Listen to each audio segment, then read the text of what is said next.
Alright, Indonesia sucks. Day 16. Well, sucks mostly. Anyway, so yeah, we did get the message from Kirk. Doing well of late anyway. It was strange. I mean, he said the first 60 days were not pleasant. It was strange that they have upgraded his condition pre-trial, which seems, I don't know. Anyway, there's no point in trying to read between the lines and do all that crap, so I'm not going to bother trying to do that. Perspective. Let's see, I'll take some words out of his statement. Have perspective. That's always the trick of this thing, this life thing. You can always find somebody who's worthy of concern and worry and worth fighting for, or worth fighting to prevent. You can argue in so many cases there's so much that needs fixing, so much harm that needs preventing, that there's no real negative to ever voicing words of caution, scaring people out of going out of the door. I suppose you can become a victim of that too, being too cautious and all that. But you can think about it even in terms of harassing people into becoming vegetarian or harassing them over this efilism thing. The anti-natalism. I mean, every life you prevent could have been your own, in a sense. It's just one more horror avoided, and that's there's no. That's the redemption in life, is finding a way to turn the crap into something powerfully constructive. So I suppose in the biggest perspective possible, or a wider perspective, would be to say we should learn from the Holocaust, let's say, and when we speak the words never again, they should actually mean something. We should mean it when we say it. We should prevent World War III. We should do things to mitigate against the next nuclear power plant accident, for example, and the suffering that will be endured by those individuals. Every negative shouldn't be silver lininged for the sake of negating or pretending the negative wasn't a negative, but we should at minimum extract from these circumstances perspective, the perspective to know that this wasn't worth it. I mean, I certainly can extract that from my own personal experience in life, that yes, although it has some yummy bits, the overall character of it can be quite brutal. And yes, depending on your perspective, how sensitive, how vulnerable, some people would say weak you are, will decide how bad it can be. But those sensibilities, some of them, I would say, are necessary to have the splendid bits. There is no splendor in the grass if there's bugs in the grass. There's no splendor in the grass if you're next to a pig farm, or geese. There's no splendor in an unmanicured circumstance.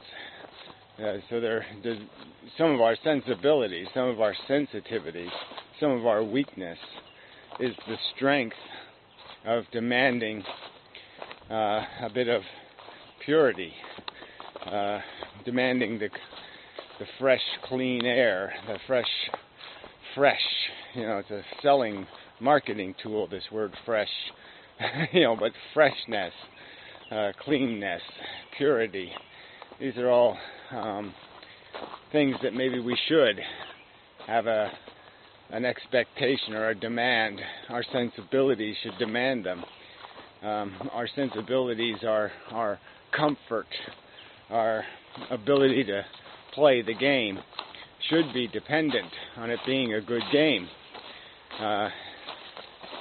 It makes sense to me. So, narrowing the perspective again back to this circumstance and what I can glean out of it. It's certainly not resolved, and the principles involved are going to linger, and we don't know what the future will be. It may be necessary to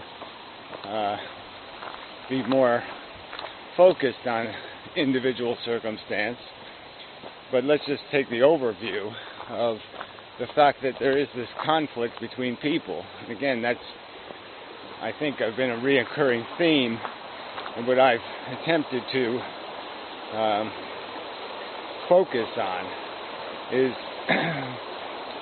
the principle of not only the conflict and how do you resolve it, how do we do this encourage and discourage thing in the world with each other to make it possible for us to tolerate each other, not to have each other violate our fundamental sensibilities, to put goose shit in our grass, to diminish the quality and our understanding of the usefulness or purpose of our existence by mitigating against the parts that are obnoxious to our ability to find it sufferable. And certainly the idea that consciousnesses will be subjected to very harsh and brutal circumstances for preventable and foolish circumstantial reasons is worthy, of ponder, worthy of something that you have to find a resolution to. You can't just sit back and say that's the way it is. Well, you certainly can from a nihilistic perspective, but I think from a elegant, reasonable, consistent with your, without being hypocritical or duplicitous, you have to acknowledge that there are aspects of your existence that you have been just by good fortune, you possess elements of it, and obviously there's elements that are just a product of bad fortune, bad luck, this roll of the dicing, and it's so easy to negate when the bad luck is happening to somebody else. But the rational perspective is to acknowledge that if it's happening to anybody, it might as well be happening to you. And it's that perspective that keeps me a bit focused and keeps me knowledgeable of the risk that still exists, that hasn't been resolved, and that I need to resolve before I can take a comfortable breath. Just realizing that I know how I got here. I know the nature of it, the nature of the experience of arrival, as I personally experienced it. And I had many benefits in my arrival, my point of arrival. I was very lucky in terms of the place I landed, in many respects anyway, in basic attribute respects. I was not born disabled or many other negative things. I was born in a prosperous country to civilized parents and all of that. Very lucky. And I can't look at the rest of the world in revulsion at the living circumstances and what goes on in their minds in terms of what could be called a philosophy that is so brutal, and stupid, and ignorant, without being afraid, well, recognizing that could have been me. So again, we're back to the mechanism that makes somebody else's experience my experience, is the fact that I can imagine that it could have been me. But there wasn't anything special that made me immune. And none of us are immune to that arrival moment. You can't finish your life and say, there, I'd be done with it. Because the waking up will take place in the world. They're going to keep waking up. And each thing that wakes up will be as real and as alive and as selfing as you are. There's no practical distinction. And I can understand and appreciate that if I leave consciousness vulnerable, then I've left myself vulnerable. That although I am not consciousness, I'm not all of it, and I can't even accurately be called a piece of it. It's difficult to categorize the shape of it, because it does have this same but different quality. We have a unique personality. We have unique circumstances like an environment. There's the inside, and there's what the inside is traveling through, even the mechanism through which it's looking at the outside. So there's so many layers to the conscious experience that it's hard to qualify it, categorize it. And so, it's something I probably should work on finding the right words to explain it, because people do keep, they have problems with this idea of I'm using a reincarnation metaphor without any of the traditional concepts of reincarnation, which would be a migrating soul, or a migrating personality, or a migrating life experience.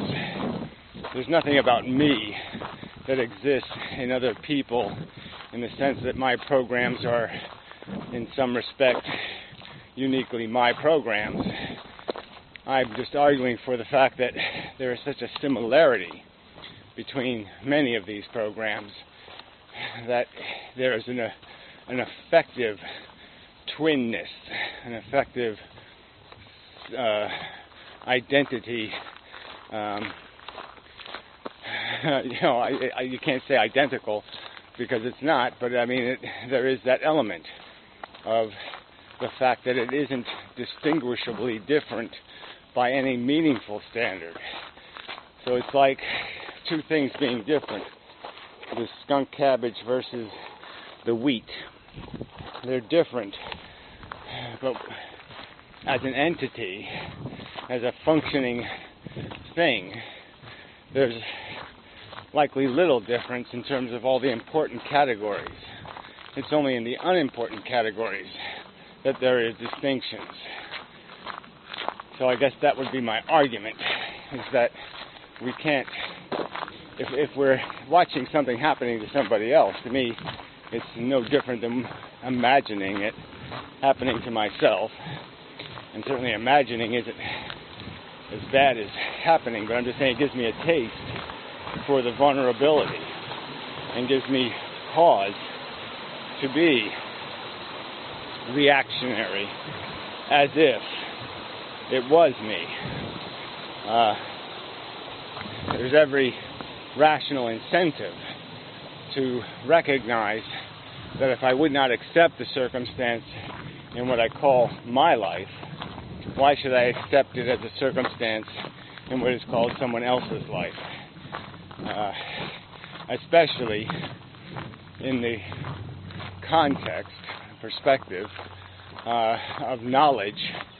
It's almost certain knowledge, yes, pretty undeniably certain knowledge, that the other person has merely been denied the elegance of understanding.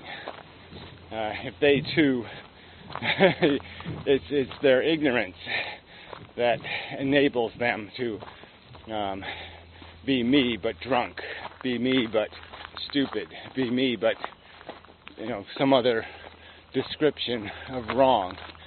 And the wrong is just a byproduct of the fact that they haven't, they lack knowledge, they lack understanding, they remain ignorant. And ignorance is it's the game. It's the thing we're fighting, is ignorant notions, and ignorance of the value of the sentient experience, that you can't win. If you're a slave owner and you own slaves, you're losing by definition. You're causing harm that's as substantial as the harm that happens to you. There's no way you can win in such a circumstance. And it should be conveyed to people through some mechanism of communication that somehow needs to be more effective than this, that they need to appreciate that they can't win by persecuting others, that they have to make every effort to oblige people to conform to the standards of conduct and behavior within reasonable boundaries, that anytime you waste a whipping, you've committed a crime, and anytime you used a whip instead of a carrot, you've wasted an opportunity. And that's really important. Hey, pup. How you doing? So anyway, and such. People still fishing. They do put lots of fish in there, so there's still lots to get out.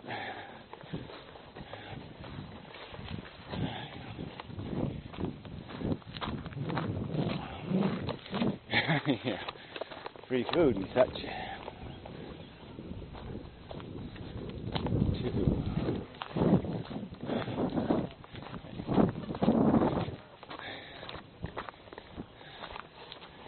Deep holes.